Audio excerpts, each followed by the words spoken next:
ಶುಭೋದಯ, ನಮಸ್ಕಾರ. Welcome to Yoyo Kannada. ಬನ್ನಿ ಈಗ ನೋಡೋಣ ಈ ದಿನದ ರಾಶಿ ಫಲಗಳನ್ನ. ಮೊದಲಿಗೆ ಮೇಷರಾಶಿ. ಉತ್ತಮ ಆರೋಗ್ಯ ಮತ್ತು ಧನಲಾಭದ ಸಮಯ. ಸ್ನೇಹಿತರು ಮತ್ತು ಕುಟುಂಬದೊಂದಿಗೆ ಸಂತೋಷದ ಸಮಯ ಕಳೆಯುವ ಸಾಧ್ಯತೆಗಳು ಸಾಕಷ್ಟು ಇರುತ್ತವೆ. ವೃಷಭ ರಾಶಿ. ವೃತ್ತಿ ಜೀವನದಲ್ಲಿ ಪ್ರಗತಿ ಮತ್ತು ಹೊಸ ಅವಕಾಶಗಳಿಗೆ ಸಾಧ್ಯತೆ ಇದೆ. ಯಾವುದೇ ಸವಾಲುಗಳನ್ನು ಎದುರಿಸಲು ಸಿದ್ಧರಾಗಿರುತ್ತೀರಿ. ಮಿಥುನ ರಾಶಿ. ಸೃಜನಶೀಲತೆ ಮತ್ತು ಬುದ್ಧಿವಂತಿಕೆಯಿಂದ ಕೂಡಿದ ದಿನ. ಯಾವುದೇ ಸಮಸ್ಯೆಗಳನ್ನು ಪರಿಹರಿಸಲು ಉತ್ತಮ ಸಮಯ.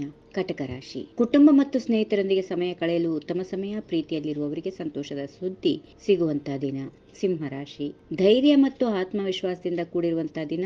ಯಾವುದೇ ಗುರಿಗಳನ್ನು ಸಾಧಿಸಲು ಈ ದಿನ ಸಾಧ್ಯವಾಗುತ್ತದೆ. ಕನ್ಯಾ ರಾಶಿ. ಕೆಲಸದಲ್ಲಿ ಕಠಿಣ ಪರಿಶ್ರಮ ಮತ್ತು ಉತ್ಸಾಹದಿಂದ ಕೂಡಿರುವಂತಹ ದಿನ. ಪ್ರತಿಫಲ ಸಿಗುವ ಸಾಧ್ಯತೆಗಳಿವೆ. ತುಲಾ ರಾಶಿ. ಸಾಮಾಜಿಕ ಜೀವನದಲ್ಲಿ ಸಂತೋಷ ಮತ್ತು ಯಶಸ್ಸಿನ ದಿನ. ಹೊಸ ಸ್ನೇಹಿತರನ್ನ ಗಳಿಸುವ ಸಾಧ್ಯತೆಗಳಿವೆ. ವೃಶ್ಚಿಕ ರಾಶಿ. ರಹಸ್ಯಗಳು ಮತ್ತು ಗುಪ್ತ ವಿಷಯಗಳಿಗೆ ಸಂಬಂಧಿಸಿದ ದಿನ. ಯಾವುದೇ ಪ್ರಮುಖ ನಿರ್ಧಾರಗಳನ್ನು ತೆಗೆದುಕೊಳ್ಳಲು ಇಂದು ಸ್ವಲ್ಪ ಎಚ್ಚರ ವಹಿಸಿ ಮುನ್ನಡೆಯಬೇಕಾಗುತ್ತದೆ. ಧನುರಾಶಿ. ಪ್ರಯಾಣ ಮತ್ತು ಸಾಹಸಕ್ಕೆ ಅನುಕೂಲಕರ ದಿನ. ಹೊಸ ವಿಷಯಗಳನ್ನು ಕಲಿಯಲು ಸಾಧ್ಯತೆ. ಉತ್ತಮ ದಿನವಾಗಿದೆ. ಮಕರ ರಾಶಿ. ಕುಟುಂಬ ಮತ್ತು ಸ್ನೇಹಿತರೊಂದಿಗೆ ಸಣ್ಣ ಉದ್ವೇಗಗಳಿಗೆ ಸಾಧ್ಯತೆ ಇರುತ್ತದೆ. ಶಾಂತವಾಗಿರಿ ಮತ್ತು ಧೀರರಾಗಿ ಮುನ್ನಡೆಯಿರಿ. ಕುಂಭರಾಶಿ. ಯೋಚನೆಗಳು ಮತ್ತು ಗುರಿಗಳ ಬಗ್ಗೆ ಯೋಚಿಸಲು ಉತ್ತಮ ಸಮಯ. ಹೊಸ ಕಲ್ಪನೆಗಳಿಗೆ ಸ್ಫೂರ್ತಿ ಸಿಗುತ್ತದೆ. ಇನ್ನು ಕೊನೆಯದಾಗಿ ಮೀನರಾಶಿ. ಆಧ್ಯಾತ್ಮಿಕತೆ ಮತ್ತು ಒಳನೋಟಕ್ಕೆ ಸಂಬಂಧಿಸಿದ ದಿನ. ಧ್ಯಾನ ಮತ್ತು ಪ್ರಾರ್ಥನೆಗೆ ಸಮಯ ಕಳೆಯುತ್ತೀರಿ. ಹೀಗಿವೆ ಈ ದಿನದ ರಾಶಿ ಫಲಗಳು. ಸರ್ವರಿಗೆ ಶುಭವಾಗಲಿ. ಶುಭ ದಿನ. ನಮಸ್ಕಾರ.